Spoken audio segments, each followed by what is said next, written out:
হচ্ছে 1/1/4 tank refill, 1/4 tank refill. এই যে করবিট, এটা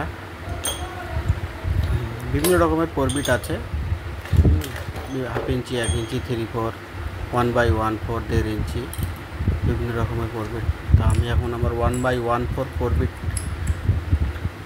লাগবে, সেটাকে ফিটিং করার চেষ্টা করছি এটা দিয়ে।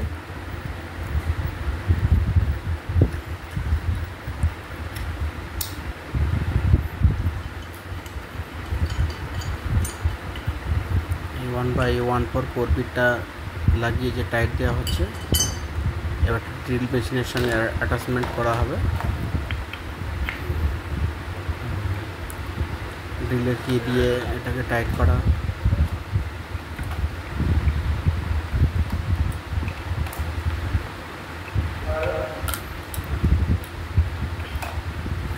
চলছে। যে টিকি আর কি এর ঘাট করা আছে সেই অনুযায়ী টাইট করা চলছে।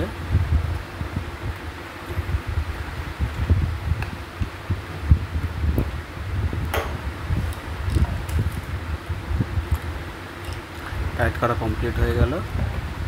এবারটা চলুন দেখা যাবে আগামী ভিডিওতে যে কীভাবে ট্যাঙ্কটা ফিটিং হচ্ছে, সেই ভিডিও নিয়ে আবার দ্বিতীয়বার আসবো।